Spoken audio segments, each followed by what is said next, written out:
So I've said it before, I have a BurbNBougie subreddit where people can post their own posts or cross post other Reddits in this subreddit. And I'm scrolling through the subreddit and I see this little yellow flag. The post says, "How far does decenter men go in your life?" She asked the question, just a curiosity question for others who are looking to be less male centered. Do you extend decentering men to the content you consume? Do you read fewer books by male authors, watch fewer male content creators, etc.? And like I said, I was scrolling and I see this little yellow flag. So I click on the yellow flag, and this is what we were reported for. This is promoting hate based on identity or vulnerability. So not consuming books by male authors and not watching male content creators is the same as promoting hate, according to somebody who reported us. It is wild how triggered they are that women are centering ourselves and moving away from things that we see as promoting sexism or inequality or whatever. It's so crazy that they are so irritated that they are literally triggered. Anyways, let's look at some of these comments. No Juggernaut says, "I just developed a natural aversion to masculinized media. After I learned to spot the signs, it just pops immediately and I naturally lose interest. Same with me. As soon as I see some sexism or misogyny or misogynoir, I pass on it." She says, "I'll drop a book the second I see unnecessary sexualized descriptions of female characters. I'll drop a scientific paper based on sexuality when I notice inequality isn't taken into account and sex is portrayed as an even field for everyone. I'll get annoyed at creators when they start displaying performatic masculinity, trying to make their voice deeper, tight shoulders, attempts to project bodily dominance. I just find it so tiring." Gorch says, "Same here. It gets so tiring. I stop watching shows when there are no good female characters in them. The last two books by male authors that I've started to read, I've dropped them when a completely unnecessary incest story was thrown in and when a manic pixie dream girl just showed up."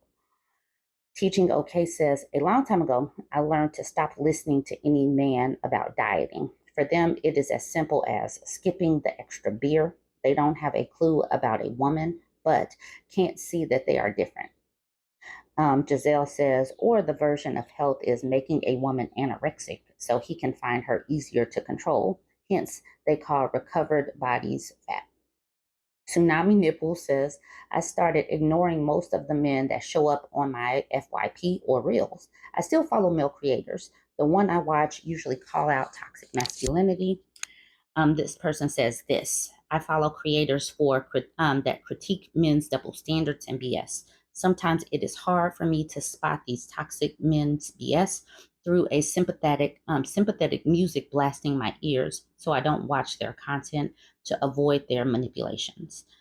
Daisy Duke says, "Mainly in regards to non-filial interpersonal relationships. I avoid making new male friends, for example. I also clap back with more force whenever some old veteran makes a snide comment at me at the VA clinic." Creepy Night says, "Honestly, since I witnessed my dysfunctional parents' relationship and my father's treatment to us, I've decentered men way longer than I expected. I don't hate men, but the way I've lived my life has always been about me and my well being. So even if I consume things or contents that men do, it doesn't have any effect on me. I don't actively seek out male content creators, but I grew up with mostly their media. Did it affect me? No, because I know how to discern my reality from fiction. That being said, that's why shows like Friends, The Big Bang Theory was never funny. To me, Friends, I've never even bothered watching. TBBT, oh, The Big Bang Theory, that's adorable misogyny for you. In music, I don't listen to love songs because all of them are so male centric. Taylor Swift, anyone? So it's not just male content creators who do this, but it's also women who can't stop being pick me's and prioritizing men. Decentering men for me is more on relationships. You don't have to police yourself actively saying, oh my God, this was made by a man, but rather make conscious decisions so it'll be less stressful for you." Okay, so not from here, my dear, says social media. I don't subscribe and listen to males anymore. The ones I'm subscribed to They are about special interests, and if I find women talking about it, I'll replace them. This is mostly about YouTube. I also slowly delete podcasts with males talking. The more you listen to males, the more their mindset seems to be the norm to you. It's not. Now, look at this. She got flagged. She got flagged saying it's promoting hate based on identity or vulnerability. These people are very, I just needed y'all to see this yellow flag right here. This is crazy. She says, she continues with, I also have no male friends at all. Books, I was a fan of Stephen King, but I really must say something is just wrong. Something is just wrong with the guy. How often there's SA in his books is telling. Plus, when his wife and kids suddenly became authors as well, they also used SA in their books. The OP Moonlight on Roses says, yes, I do like some of his work, but his focus on SE-actual content is uncomfortable for me. I remember reading Cujo when I was in early college and thinking it was weird that I was reading a male's character's fantasies in a book about a mad dog. I have read that his wife was a poet when they met in college. I don't know if she's ever published her poetry, though. I wouldn't be surprised if she put her creative life aside to be a wife and mom. Common story, especially back then. And then Not From Here, My Dear says, yeah, but years ago she suddenly wrote horror too. I forgot the title, but it was about a woman going to some remote house or something. And of course, there was a group of young guys and they broke into her house and to you know what. It instantly annoyed me, almost as if her husband told her what to write. I think he gets I think he gets in a way I think in a way he gets off on this stuff. All right, and I'm going to leave it at that. But I do want to know, how have you decentered? For me, it is like whenever something like sexist pops up, I just delete that person. Like if it's a person that used to be a friend, but I start seeing touches of red pill rhetoric going through it. It's like, nope, I will not see this on my timeline at all. I am good for keeping my spaces really free and clear of that. But I do want to know, what do you do? Like and subscribe. Go ahead and comment what you do. So Miss Pisces posted this in my BurbNBougie subreddit. She says, am I wrong to just drop everything and leave without a word? I don't know. Let's see. Okay, she says, hi, a 37-year-old woman with a 37-year-old mother who is mean and dismissive. Okay, no, you're not wrong to just leave. Your mother is mean and dismissive. You don't need to take care of her. Okay, she says, I found out a week ago she has to have a knee replacement soon. I'm currently her caregiver on paper for 17 hours a week, which comes out to a little over $200. We live in the house she built after my grandma died and left her everything. She encouraged me to move back in the house, saying it will be cheaper to live as a family. And then she also moved in her brother, who also has medical problems. I also help out with him as well, and I don't have time to have a regular 9 to 5 because with that, I have 2 children of my own. So, in order to pay her rent with the rest of my bills, like car notes and things, I work for a delivery service. The issue is, I am the only person that can deal with her because she is very mean and cruel, and just sometimes does, and sometimes don't like evil. She cusses me out almost every day over something and belittles me. This is nothing new. I have been dealing with her name calling me names like ho ever since I was 10. She's always told me she regretted having me and how I am such an utter disappointment and how I should have never been born. Ma'am, even with that, that means that you should leave. You should not be living with this person.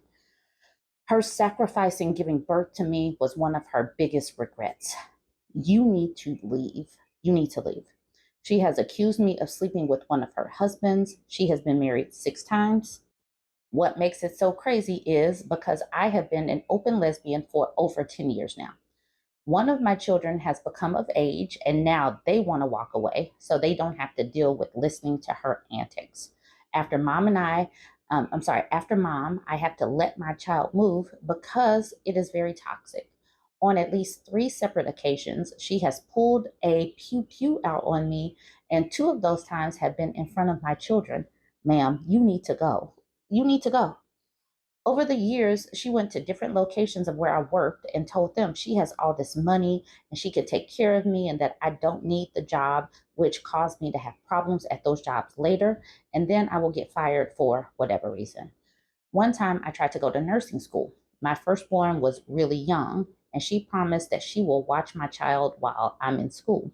It was only for a year, but on the days I go to school, she will call me to tell me I need to leave my school and come home to get my child. So I ended up dropping out of school. She is one of those people that puts on a fake face, and it seems like she is such a sweet woman and she wants to help everybody and she has all this money to back her up. I don't want to deal with this type of behavior anymore. I have yet to live any part of my life because my life has basically been surrounded by her.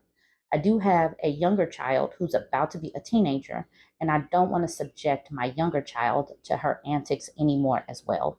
I just feel crappy for wanting to leave because her health is getting worse and she keeps needing more and more help than she did before. Not only that, but there's my uncle. I love him with all my heart, but it's just too much. I know I need to leave, not just for my kids' mental health, but mine as well. This mom sounds like a narc. I mean, she totally she's belittling you and then she's trying to bring you back in. It's a cycle. She regrets that you were born. She regrets sacrificing herself to give birth. She pulled a pew pew in front of your children on you. This is not a safe situation physically or mentally. You do not want your children to grow up thinking that this is normal. I'm glad that the older child has gotten out, but what will her norm be as far as thinking that things are normal? What is her baseline? Dysfunction and chaos are not good places to raise children in. And like you said, this woman has robbed your whole life. You have not had a life because she took it. You have been her, you've been orbiting her your whole life. Everything has been about her. When do you get to start living for yourself? Leave, create a plan, and leave. So that's what this next person says. Please leave her. She is not a safe person for you or your children. It's not worth it at all.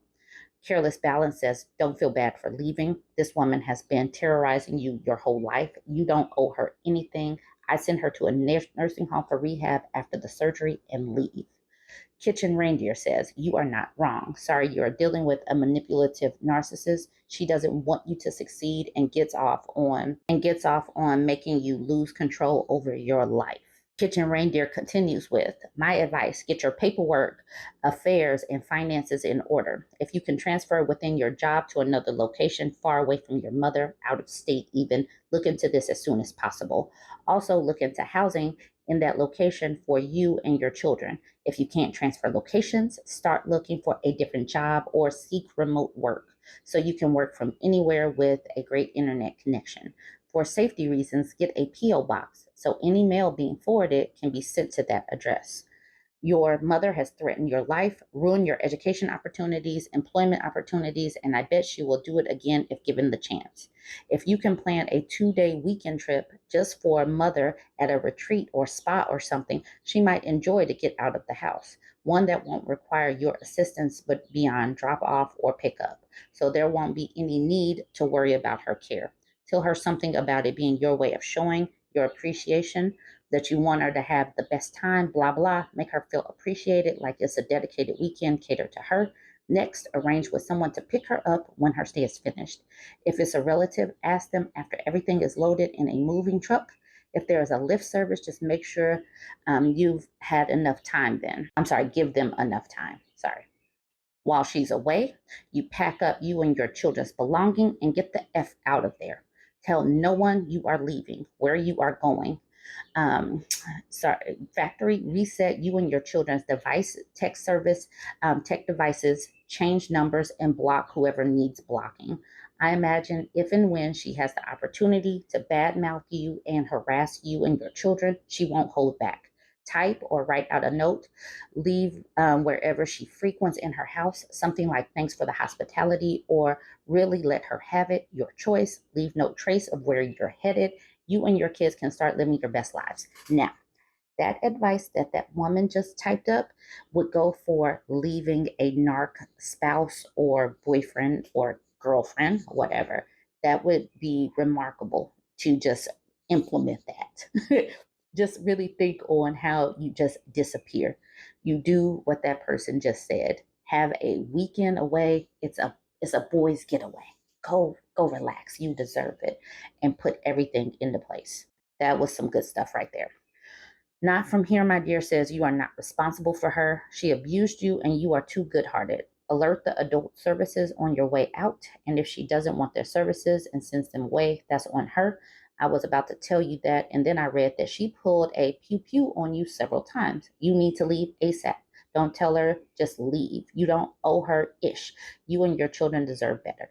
That right there, remember, we keep having this conversation about women need to get a sense of survival, a sense of self preservation. And if a person pulls a pew pew on you, that threatens you, that threatens the lives of the people around you. You need to leave. Let me know what you think about this one. Jump in the comments, like, comment, and share. So this gem was posted in the BurbNBougie subreddit. She titled it, "They Are Getting Desperate." And she used the flare, "The Pest Who Want to Nest and Rest."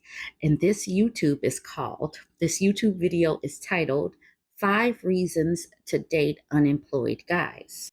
I actually took notes because I do not want y'all running over there to give this man any views. But he actually said these are the reasons why you should date an unemployed king. He used the word king in this video.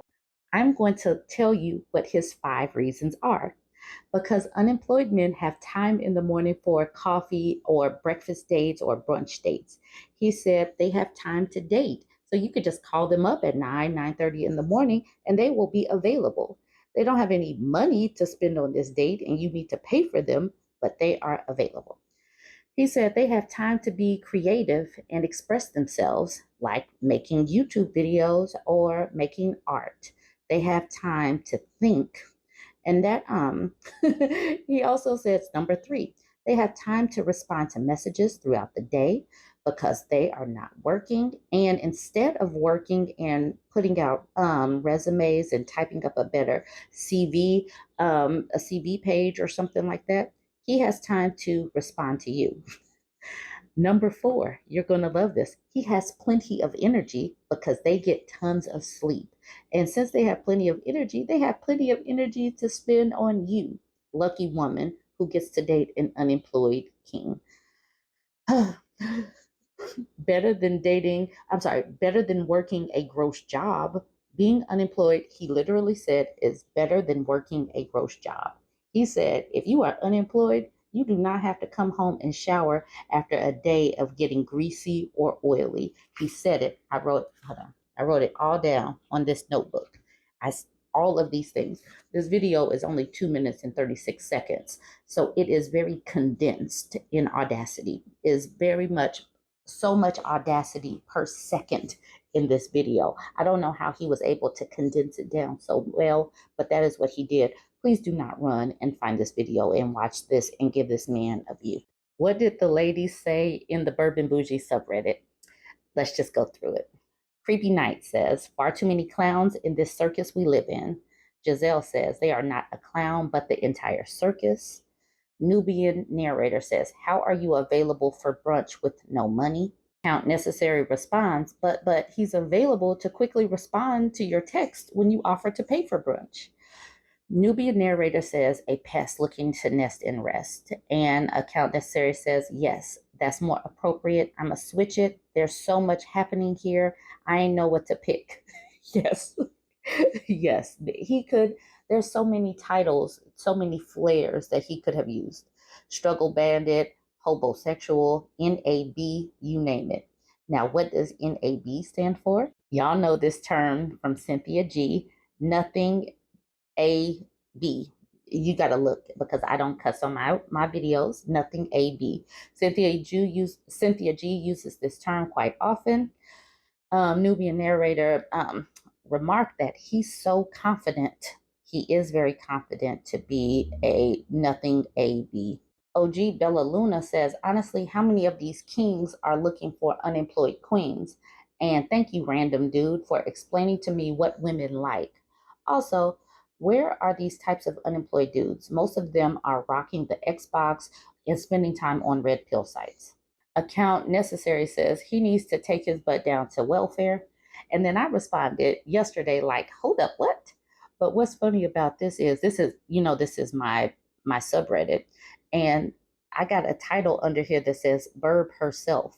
I didn't put that there. So somebody put that there, but I do have moderators. I just thought that was funny. And then account necessary says, yep, he said it. Limitless source says this has to be a really modern type of king. No castle, no job. They're in their car or podcast studio. And Conundrum Mania says, and the car is likely his mama's or his sister's. I love this one. Shame, shame, shame. Ladies, if we just got like 2% of their confidence, just 2%, we would get so much done. We would have so many achievements, so much accolades because they have so much nerve. And then they come on and let us know how mediocre they are. They let us know in living color. He put this on video. Just no shame. Absolutely no shame with it. And we just need just a smidge of it. Jump in the comments. Let me know what you think about this. Don't forget to like, comment, and share.